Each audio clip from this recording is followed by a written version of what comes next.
the city of Philadelphia this year, about 35,000 men and women will leave prison and embark on the journey to reentry. But getting a second chance doesn't always lead to redemption. With a 3-year recidivism rate of about 65%, just over a third of Philadelphia's returning citizens are able to get out and stay out. Multiple studies have found employment status to be the #1 predictor of recidivism. A 2012 study by the Indiana Department of Corrections concluded that not having a job made a returning citizen more than twice as likely to end up back in the system. We spoke with 3 former offenders to get their perspectives on finding work with a criminal background.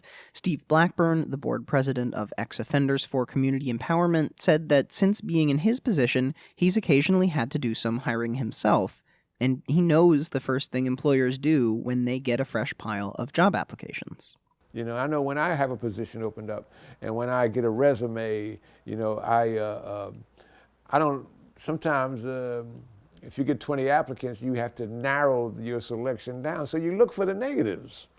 You know, you look for the negatives in the resume. And then you come up with something that you think you got some good candidates, and then now you start the interview process. And then you're still looking for negatives, you know, to narrow your pool down, you know. And then, but if the first thing you do is get first thing you look at somebody's criminal background, you don't get to see the whole picture of this person. Ex-Offenders is an advocacy and educational organization, and they pushed strongly for the Ban the Box law recently enacted in Philadelphia.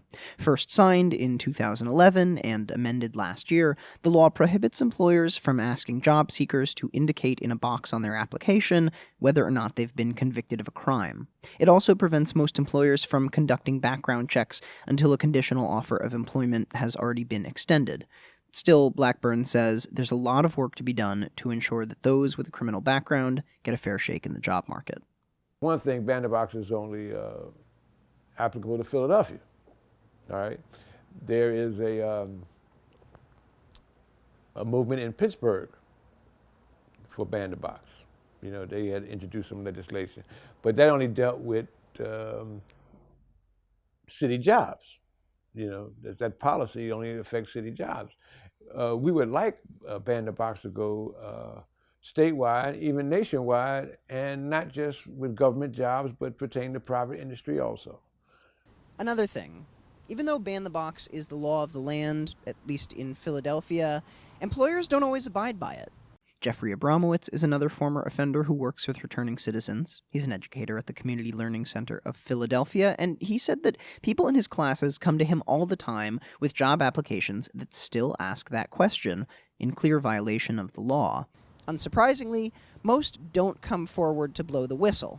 After all, the last place any of them wants to end up is back in a courtroom. That's in part why, during a 2-hour reentry workshop he gives every Tuesday morning at the CareerLink offices in Center City, Abramowitz urges job seekers to be forthcoming about their criminal backgrounds during the application process. Be upfront about it, be honest, be candid, be transparent, and that's the best policy, no matter how you slice it.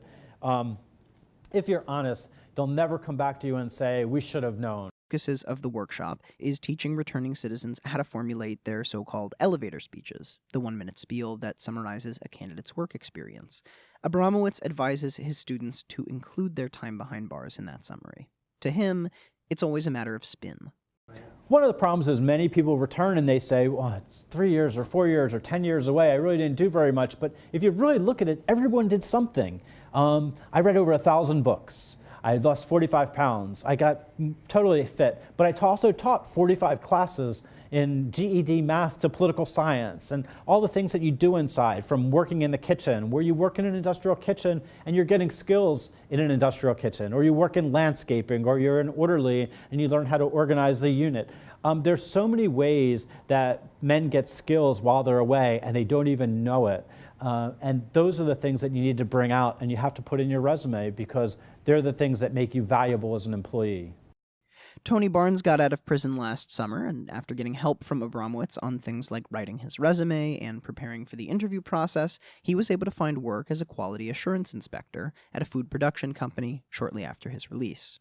Hard getting out, especially if you don't have a family, a supporting role, and things like that. So basically, this CareerLink and the CLC basically was my supporting cast, because it was hard. It was hard, so I thank them for that. Tony's endgame is to start his own business someday. While he was away in prison, he studied corporations and nonprofits.